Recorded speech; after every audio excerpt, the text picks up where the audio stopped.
Hi there guys, welcome back. This is Deepak Kumar, co-founder of Trade Achievers. இந்த வீடியோவில் என்ன பார்க்க போகிறோன்னு பார்த்தீங்கன்னா, புது இயர் 2022 பிறந்தாச்சு.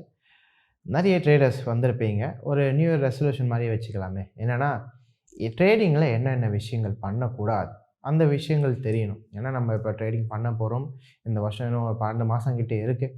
அந்த 12 மாதத்தில் நம்ம எப்படி பண்ணணும், என்னென்ன பண்ணக்கூடாது, நம்ம மெயினாக இன்றைக்கி ஃபோக்கஸ் பண்ண போகிறது என்னென்னா, என்னென்ன விஷயங்கள் பண்ணக்கூடாது, ஹவு நாட் டு ட்ரேட் இந்த மார்க்கெட், அதை தான் ஃபஸ்ட்டு பார்க்க போகிறோம்.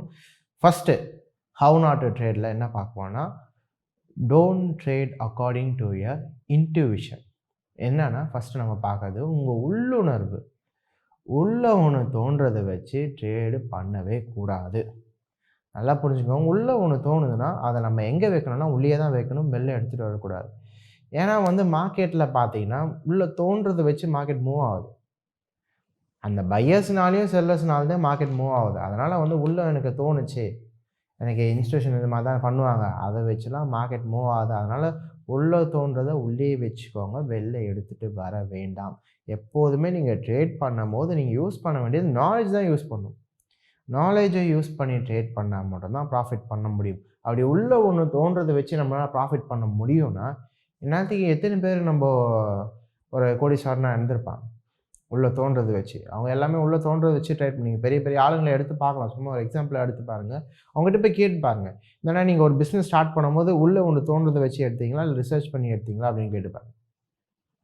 எப்போதுமே எந்த ஒரு பிஸ்னஸ் பண்ணாலும் சரி, ஷேர் மார்க்கெட்டில் எந்த ஒரு இது வாங்கினாலும் அவங்க எப்போதுமே ரிசர்ச் பண்ணி தான் எடுப்பாங்க. அதெல்லாம் நீங்கள் பண்ண வேண்டிய விஷயம், உள்ளே தோன்றதை வச்செல்லாம் எடுக்கக்கூடாது.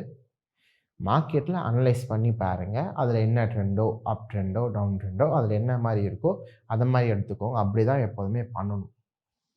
நெக்ஸ்ட்டு, ஸ்டாப் லாஸ் போடாமல் ட்ரேட் பண்ணாதீங்க. இது நிறைய பேருக்கு பிரச்சனை.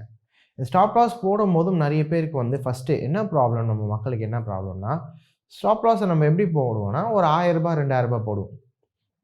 நம்மளுக்கு எவ்வளோ பிடிக்குமோ, ஒரு 1000 ரூபாய் இன்றைக்கி லூஸ் பண்ணணும், நம்மளுக்கு இன்றைக்கி எவ்வளோ லாஸ் பண்ணால் நம்மளால் தாங்க முடியுமோ, நம்ம மனசு எவ்வளோ தாங்க முடியுமோ அவ்வளோதான் ஸ்டாப் லாஸ் போடும். அது எல்லாருக்கும் இருக்க இது என்னென்னா, என்னால் இவ்வளோ தாங்க முடியாது சார், இவ்வளோ கீழே வந்தால் லாஸ் ஆனாலும் என் மனசு கொஞ்சம் தாங்கும் சார் அப்படின்ற மாதிரி என்ன பண்ணுவோம், 1000 ரூபாய் 2000 ரூபாய் போடுவாங்க. சில பேர் என்ன பண்ணுவாங்க, 5 ரூபாய் 10 ரூபாய் அந்த ஆட் நம்பர்ஸ்லையோ ஈவன் நம்பர்ஸ்லையோ அந்த நம்பர்ஸ் ரவுண்ட் ஆஃப்லாம் என்ன பண்ணுவாங்க, போடுவாங்க. இப்போது அந்த மாதிரி போடும்போது கண்டிப்பாக ஸ்டாப் லாஸ் அடிக்க தான் செய்யும். ஏன்னா நம்மளுக்கு என்ன தெரியணும்னா, எங்கே ஸ்டாப் லாஸ் போடணும்னு தெரியணும். அதனால் நீங்கள் ஸ்டாப் லாஸ் என்ன பண்ணணும்னா, நீங்கள் கற்றுக்கணும், அந்த விஷயமும் கற்றுக்கணும். எந்த இடத்துல ஸ்டாப் லாஸ் போடணும், இந்த லெவல் வரைக்கும் இன்ஸ்டியூஷன் ஒரு நல்ல என்ன சொல்கிறதுனா, ஒரு டீசென்ட் ட்ரேடர்ஸ், ஒரு டிசிப்ளின் ட்ரேடர்ஸ், அவங்க எவ்வளோ தூரம் வருவாங்களோ அவங்க தூரம் எடுத்துகிட்டு வருவாங்க. அதனால் நீங்கள் அந்த லெவல்ஸ்லாம் கண்டுபிடிச்சிங்கன்னா கரெக்டாக என்ன பண்ணிக்கலாம், அந்த லெவல்ஸ் கீழே உங்களோட ஸ்டாப் லாஸ் வச்சுக்கலாம். ஸ்டாப் லாஸ் வச்சுட்டிங்கன்னா கண்டிப்பாக மார்க்கெட் கீழே வரும்போது அந்த ஸ்டாப் லாஸ் அடிக்க மாட்டான். அதனால் ஸ்டாப் லாஸ் வைக்கிறதா இருந்தால் ஸ்டாப் லாஸ் வச்சு ட்ரேட் பண்ணணும். அந்த ஸ்டாப் லாஸை எந்த இடத்துல வைக்கணும், அந்த லெவல்ஸ் எல்லாமே என்ன பண்ணிக்கோங்க, ரிசர்ச் பண்ணி பாருங்கள். மார்க்கெட்டில் நம்ம நிறைய விஷயங்கள் பார்க்குறோம். மார்க்கெட்டில் நம்ம முன்னாடியே சொன்ன நம்ம இன்ட்யூஷன் உள்ள வச்சு நம்ம ட்ரேட் பண்ணுறோம். உள்ளே ஒன்று தோன்றது வச்சு தான் நம்ம ஸ்டாப் லாஸும் போடுறோம். அந்த மாதிரி போடக்கூடாது. ஸ்டாப் லாஸ் வைங்க, அது எங்கே வைக்கணுமோ அங்கே வச்சு போடுங்க. ஏன்னா ஸ்டாப் லாஸ்ன்றது நாங்கள் எல்லாருக்கும் கொடுக்குற ஒரு எக்ஸாம்பிள்னா, ஸ்டாப் லாஸ் என்னென்னா, நீங்கள் வண்டியில் போகிறீங்க, வண்டியில் போகும்போது நம்ம ஹெல்மெட் போடுறோம்ல, அதே மாதிரி தான் மார்க்கெட்டில் நீங்கள் ட்ரேட் பண்ணும்போது ஸ்டாப் லாஸ் வச்சு ஆகணும். ஆக்சிடென்ட் ஆகாத நம்மளுக்கு நம்பிக்கை இருக்குது. திடீர்னு ஆக்சிடென்ட் ஆகிடுச்சுன்னா ஹெல்மெட் இருந்தால் சேஃப்டியாக இருக்கும்ல. அதனால் இதில் போகும்போது சீட் பெல்ட்டு, ஹெல்மெட் எல்லாம், காரில் போனீங்கன்னா சீட் பெல்ட்டு, பைக்கில் போனீங்கன்னா ஹெல்மெட்டு, அந்த மாதிரி நீங்கள் மார்க்கெட்டில் போகும்போது பையோ செல்லோ பண்ணும்போது ஸ்டாப் லாஸ் இருந்தால் எப்போதுமே உங்களுக்கு ஒரு சேஃப்டி மெஷர். அதனால் ஸ்டாப் லாஸ் போட்டு பண்ணுங்கள், ஸ்டாப் லாஸ் போடாமல் பண்ணாதீங்க. அதுவும் ஸ்டாப் லாஸ் எந்த இடத்துல போடணும், நான் என்ன சொல்கிறேன்னா, எல்லாமே ரிசர்ச் பண்ணி பாருங்களேன். மார்க்கெட்டில் சும்மா உட்காந்து பாருங்களேன், இந்த விஷயங்கள் எல்லாமே கண்டுபிடிக்க முடியும். அதனால் அதை யூஸ் பண்ணிக்கோங்க. 3வது நம்ம பார்க்க போகிற விஷயம் என்னென்னா, ப்ராப்பர் மணி மேனேஜ்மெண்ட் இல்லாமல் ட்ரேட் பண்ணாதீங்க.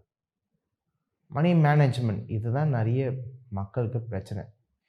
எவ்வளோ தூரம் இது பண்ணணும், மணி எவ்வளோ தூரம் மேனேஜ் பண்ணணும், அந்த விஷயங்கள்லாம் தெரியல. அதுக்கு நான் ஒரே ஒரு இது மட்டும் கொடுக்குறேன். மணி மேனேஜ்மெண்ட் பண்ணணுன்னா 50-30-20 அப்படின்ற ஒரு ரூல் இருக்குது. இது நார்மலாக என்ன பண்ணுவாங்கன்னா, நீங்கள் ஒரு சம்பளம் வாங்குறீங்க, ஒரு 10,000 ரூபாய் இல்லை 20,000 ரூபாய் சம்பளம் வாங்குறீங்க, எவ்வளோ சம்பளம் வாங்கினாலும் சரி, இந்த ரூலை நார்மலாக எல்லாரும் சொல்லி தருவாங்க.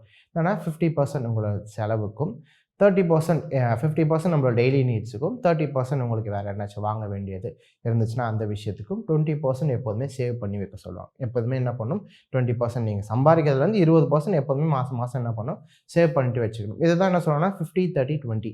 இந்த ரூலை நீங்கள் நார்மலாக எதுக்கும் யூஸ் பண்ணிக்கலாம், மணி மேனேஜ்க்கு யூஸ் பண்ணிக்கலாம். 50% எப்போதுமே என்ன பண்ணுங்கள், ஷேர்ஸில் போட்டு வச்சுக்கோங்க. இப்போ ஃபார் எக்ஸாம்பிள் நீங்கள் ₹1,00,000 வச்சுருக்கீங்கன்னா 50% எப்போதுமே நீங்கள் என்ன பண்ணலாம், ஷேர்ஸில் போட்டு வைக்கலாம். ஷேர்ஸ் மட்டும் கிடையாது, ஒரு லாங் டேர்ம் இன்வெஸ்ட்மெண்ட் அது எது வேணாலும் இருக்கலாம். கோல்டாக இருக்கலாம், சில்வராக இருக்கலாம், இல்லை வேறு ஏதோ ஒரு பிஸ்னஸ் பண்ணுறீங்க, நீங்கள் எது வேணாலும் இருக்கலாம். அந்த 50% எப்போதுமே ஒரு மேஜர் அமௌண்ட் எப்போதுமே நீங்கள் போடுறது எங்கே இருக்கணும்னா லாங் டேர்ம் இன்வெஸ்ட்மெண்ட்டுக்கு எப்போதுமே இருக்கும். மீதி 30% இருக்கிறத நீங்கள் என்ன பண்ணிக்கலாம், இன்ட்ராடே ஷார்ட் டைம் பீரியடுக்கு நீங்கள் ட்ரேட் பண்ணணும். ஒரு 2 நாளைக்கோ இல்லை இன்ட்ராடே இன்றைக்கே நான் பை பண்ணி இன்றைக்கே க்ளோஸ் பண்ண போகிறேன்னா அங்கே என்ன பண்ணிக்கலாம், நீங்கள் அந்த விஷயங்களை அந்த 30% யூஸ் பண்ணிக்கலாம். மீதி 20% எப்போதுமே வச்சுக்கிறது நல்லது. எப்போதுமே எல்லா காசையும் யூஸ் பண்ணாதீங்க. நீங்கள் வச்சுருக்கீங்க அந்த 50, 30 அந்த டைவர்சிஃபை பண்ணி போடுங்க. அந்த 20 மட்டும் எப்போதுமே என்ன பண்ணிக்கணும், சைடில் தனியாக வச்சுக்கணும். இன்கேஸ் தப்பாக போயிடுச்சு, நம்ம தப்பாக பண்ணிட்டோம், லாஸ் ஆகிடுச்சு, அப்போனா என்ன பண்ணிக்கலாம், திருப்பி அந்த 20%லேருந்து நம்மளால் ரெக்கவர் பண்ணி திருப்பி காசு எடுத்துகிட்டு வர முடியும். அதுக்காக தான் அந்த 20% வைக்க சொன்னேன். புரியுதுன்னு நினைக்கிறேன். என்னென்னா எல்லாத்தையும் அப்படி லாஸ் பண்ணிட்டோன்னா திருப்பி நம்ம என்ன பண்ணணும், திருப்பி வந்து பே இன் பண்ணணும், அதுக்கப்புறமா ட்ரேட் பண்ணணும்.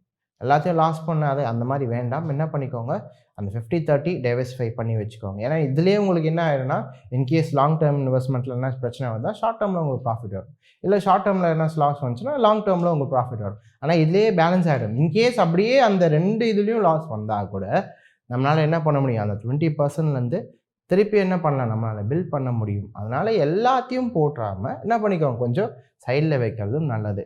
இது வந்து தேர்டு. ஃபோர்த்து வந்துட்டு வந்து மணி மேனேஜ்மெண்ட் பற்றி பார்த்தோம். ஃபோர்த்து வந்துட்டு don't trade without risk management. என்னென்னா நிறைய பேருக்கு வந்து ரிஸ்க் எப்படி மேனேஜ் பண்ணணும்னு தெரில. ஏன்னா நிறைய பேருக்கு ஒரு இது வேறு இருக்குது, என்ன சார் ரிஸ்க் எடுத்தால் தான் இது மார்க்கெட்டில் முன்னேற முடியும், ரிஸ்க் எடுக்கணும் சார், அப்படியே ரத்தம் கொதிக்குதே, சரி ரிஸ்கெல்லாம் எடுங்க. நான் என்ன கேட்குறேன், நான் சிம்பிளாக ஒரு ரிஸ்க் எடுக்கிறதோட மீனிங், நீங்கள் சொல்கிற ரிஸ்க்கோட மீனிங் நான் நல்லா புரிஞ்சுக்கோ, உங்களுக்கே புரியுதான்னு தெரில. இப்போ ஒரு எக்ஸாம்பிளுக்கு நான் சொல்கிறேன், ஒரு சுவிட்ச் போர்டு இருக்குதுன்னு வச்சுக்கோங்களேன், அதில் கை வச்சா ஷாக் அடிக்கும்னு தெரியும். அதை கை வைப்பீங்களா? கண்டிப்பாக என்ன பண்ண மாட்டோம், வைக்க மாட்டேன். ஏன்னா கை வச்சா ஷாக் அடிக்கும். அதுதான் ரிஸ்க்கு. நம்ம ரிஸ்க்கோட மீனிங் நல்லா புரிஞ்சுக்கணும். கை வச்சா ஷாக் அடிக்கும்னு தெரிஞ்சு அதில் கை வச்சா அதுதான் ரிஸ்க்கு. நான் என்ன சொல்கிறேன்னா, அதில் கை வச்சா ஷாக் அடிக்குதுன்னு தெரியுதுல்ல, அப்போ என்ன பண்ணிக்கோன்னா மெயினை போய் ஆஃப் பண்ணுறது. ஆஃப் பண்ணிவிட்டு அதுக்கப்புறமா நீங்கள் என்ன பண்ணிக்கலாம், என்ன பிரச்சனை இருக்கோ பாருங்கள். அப்புறமா கை வச்சா ஷாக் அடிக்குமா? அடிக்காதே. அதுக்குமா வேணா நீங்கள் இன்னும் இது பண்ணுறதுக்காக சரி இன்னும் சேஃப்டி மெஷர்ஸாக க்ளவுஸ் கூட போட்டுக்கலாம். மெயின் ஆஃப் பண்ணிட்டு க்ளவுஸ் கூட போட்டுக்கலாம். காலில் வந்து ஸ்லிப்பர் கூட போட்டுக்கலாம். அப்புறமா ஷாக் அடிக்கிறதுக்கான சான்சஸ் இருக்கா? ரிஸ்க் எதனாச்சும் இருக்கா? கிடையாது. ரிஸ்க் மேனேஜ்மெண்ட் நிறைய பேருக்கு புரியல. அதனால் நான் எப்போதுமே சொல்கிறது என்னென்னா, ரிஸ்க்கு ரொம்ப எடுக்க வேண்டாம். அப்போ எப்படி சார் ரிஸ்க்கு எடுக்காமல் இருக்கிறது, எப்படி இந்த விஷயங்கள் நான் கற்றுக்கிறதுங்கிறது முன்னாடியே சொன்ன மாதிரி ரிசர்ச் பண்ணிங்க கற்றுக்கிட்டிங்கன்னா உங்களால் என்ன பண்ண முடியும், ரிஸ்க்கே இல்லாமல் ரிஸ்க்கை உங்களால் பயங்கரமாக ரெடியூஸ் பண்ண முடியும். இன்கேஸ் அப்படி உங்களுக்கு இன்னும் தெரியலன்னா நான் சும்மா ஒரு இது கொடுக்குறேன், உங்களால் எவ்வளோ ரிஸ்க் எடுக்கலாம், உங்கள் கேபிட்டல்லேருந்து எவ்வளோ ரிஸ்க் எடுக்கலாம் கற்றுக்கிட்டு பண்ணுங்கள். இப்போதைக்கு நான் சும்மா ஒரு இது கொடுக்குறேன். என்னென்னா அப்படி ரிஸ்க் எடுக்கணும்னு நினச்சிங்கன்னா, எப்போதுமே நீங்கள் ஒரு ட்ரேட் எடுக்கிறீங்கன்னா உங்கள் கேபிட்டல்லேருந்து 5% மேலே ரிஸ்க் எடுக்கக்கூடாது. ஒரு ட்ரேடுக்கு இப்போ லெட்ஸ் சே நீங்கள் 1 lakh வச்சுருக்கீங்கன்னா அந்த ட்ரேடுக்கு உங்களோட லாஸ் எவ்வளோ மேக்ஸிமம் இருக்குன்னா 5,000க்கு மேலே எக்ஸீட் ஆகக்கூடாது. அப்படி தான் எப்போதுமே நம்ம ஒரு டிசிப்ளினாக இருக்கணும். நம்ம வந்துட்டு அது 5% மேலே போச்சுன்னா டக்குன்னு கட் பண்ண தெரியணும். அந்த விஷயங்களாக இருக்குது. அதனால் ரிஸ்க் மேனேஜ்மெண்ட் போகணுன்னு நினச்சின்னா 5 இல்லை மேக்ஸிமம் 10%. ஒரே ட்ரேடில் வந்து அப்படியே 100% ரிஸ்க்கெல்லாம் எடுக்காதீங்க. மேக்ஸிமம் 5 to 10%, அதுக்கு மேலே போக வேண்டாம். நெக்ஸ்ட்டு ஃபிஃப்த்து ஒன்றும் கிடையாது. நிறைய பேர் இருக்கிற பிரச்சனை, ஆனால் நிறைய பேர் வராங்க, கிளாஸ்க்கு வராங்க, அவங்க கேட்குறது எல்லாமே என்ன கேட்குறாங்கன்னா, மார்க்கெட் ஓப்பன் பண்ண உடனே நான் ட்ரேட் பண்ணணும் சார் அப்படின்ற மாதிரி கேட்குறாங்க. அதுக்கு நான் என்ன சொல்கிறேன்னா, மார்க்கெட் ஓப்பன் பண்ணோடனே ட்ரேட் பண்ணணுன்ற ஆசையை, அந்த எண்ணத்தை வந்து சைட்டில் வைங்க. அது ஒரு தப்பான எண்ணம் தான் நான் சொல்ல முடியும். ஏன்னா மார்க்கெட் எப்போ என்ட்ரி கொடுக்குதோ அப்போ தான் நம்ம என்ட்ரி எடுக்கணும். அதுவே நிறைய பேருக்கு புரியல. மார்க்கெட் எப்போ என்ட்ரி கொடுக்குதோ, லெட்ஸே அது வந்து 10:30க்கு என்ட்ரி கொடுத்தா நம்ம அந்த இடத்துல தான் பை போகணும். அது 11:30க்கு செல் கொடுத்தா நம்ம அந்த இடத்துல தான் செல் போகணும். ஓப்பன் பண்ணவுடனே நம்ம வந்துட்டு மார்க்கெட்டில் பிடிக்க முடியுமா? அந்த மாரிலாம் கிடையாது. மார்க்கெட் எப்போ என்ட்ரி குடுக்குதோ, எப்போ நம்மளுக்கு அந்த லோ பாயிண்ட் குடுக்குதோ, buy at low, sell at high அந்த வீடியோலாம் போட்டிருக்கேன். எப்போ அந்த லோ பாயிண்ட் குடுக்குதோ, அது 12:30 இருக்கலாம், அது 2:30 இருக்கலாம், எப்போ வேணா இருக்கலாம். எப்போ அந்த லோ பிரைஸ் குடுக்குதோ பை பண்ணிக்கோங்க. எப்போ அந்த ஹை பிரைஸ் கிடைக்குதோ என்ன பண்ணிக்கோங்க, செல் பண்ணிக்கோங்க. நம்ம மார்க்கெட்ல அர்ஜென்ட்டா இருக்க முடியாது. இன்னைக்கு வந்துரு, இப்போ வந்துரு, நான் சொன்ன டைமுக்கு வா அப்படிலாம் மார்க்கெட்னால சொல்ல முடியாது. ஆ எப்போதுமே நாங்க சொல்ற ஒரு விஷயம் இருக்கு. சார் எப்போதுமே சொல்லுவாரு அவரோட வீடியோல. என்னன்னா, மார்க்கெட்டிங் நம்ம யாருக்கு காமிக்கணும்னு நெனச்சா, மார்க்கெட் அது யாருன்னு காமிச்சுரும் அப்படின்னு சொல்லுவாங்க. என்னன்னா, மார்க்கெட்ல நம்ம அர்ஜென்ட் பண்ணி போனோம்னு வச்சுக்கோங்களேன், மார்க்கெட் அது யாருன்னு காமிச்சுரும். மார்க்கெட்ட நம்மளால என்ன பண்ண முடியாது, மூவ் பண்ண முடியாது. மார்க்கெட் எப்போ குடுக்குதோ பொறுமையா இருங்க. மார்க்கெட் எந்த சைடு போதோ அதே மாரி நெறைய பேர் என்னன்னா, மார்க்கெட் எந்த சைடு போதோ அந்த சைடே போங்க. ஆப்போசிட் சைட்லாம் போணும்னு ஆசைப்படாதீங்க. அந்த விஷயங்கள்லாம் அந்த விஷயங்கள நான் எல்லாமே சொல்லி தரேன். இப்போதைக்கு பார்த்தீங்கன்னா, இந்த 5 விஷயங்கள் ஞாபகம் வச்சுக்கோங்க. என்னன்னா, ஃபர்ஸ்ட்டு எப்போதுமே ட்ரேட் பண்ணும்போது, உள்ளுணர்வு வச்சு ட்ரேட் பண்ணக்கூடாது. அதே மாரி ட்ரேட் பண்ணீங்கன்னா, ஸ்டாப் லாஸ் போட்டு ட்ரேட் பண்ணுங்க. அந்த ஸ்டாப் லாஸ் எங்க போடணும் அந்த விஷயங்கள் எல்லாமே கண்டுபிடிச்சுக்கோங்க. 3 வந்து மனி மேனேஜ்மென்ட். மனி மேனேஜ்மென்ட் 50, 30, 20 இந்த ரூல வச்சு ட்ரேட் பண்ணுங்க. 4த் வந்து ரிஸ்க் மேனேஜ்மென்ட். ரிஸ்க் ரொம்ப எடுக்க வேண்டாம். அப்படி எடுக்கணும்னு நினைச்சீங்கன்னா, கேப்பிட்டல் வந்து 5% to 10% அதுக்கு மேல எடுக்காதீங்க. 5த் வந்துட்டு மார்க்கெட் ஓப்பன் ஆனோனே ட்ரேட் பண்ணணும் என்ற ஆசைகள் வேண்டாம். இந்த மாரி நெறைய இதுவும் இருக்கு. நெறைய விஷயங்கள் இருக்கு. நெறைய உங்களுக்கு டோன்ட் ட்ரேட் இந்த விஷயங்கள்லாம் இருக்கு. அத நான் வந்து பார்ட் 2ல போடுறேன். எல்லாமே நம்ம பொறுமையா பார்க்கலாம். இப்போ சில பேருக்கு வந்து இதெல்லாம் ஏற்கனவே தெரிஞ்ச விஷயங்களாவே இருக்கு சார்.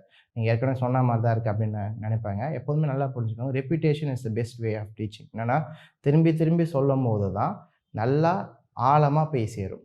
அதனால நான் திருப்பி திருப்பி சொல்றதுனால, இது வந்து உங்களுக்கு வேணா பழைய விஷயமா இருக்கலாம். சில பேருக்கு புது விஷயமா இருக்கும். அதனால திருப்பி திருப்பி சொல்லும்போது என்ன ஆகணும், உங்களுக்கு ஆழமா போய் நெறைய பேருக்கு முன்னாடியே சொன்ன மாரி 2022 பொறந்தாச்சு.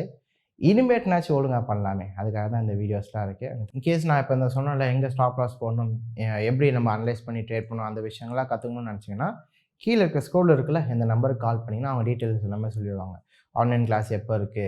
லைவ் கிளாஸ் எப்ப இருக்கு? சென்னை, கோயம்புத்தூர், பெங்களூர்ல நம்ம எவ்ரி மண்டே நம்ம கிளாஸஸ் ஸ்டார்ட் ஆகும்.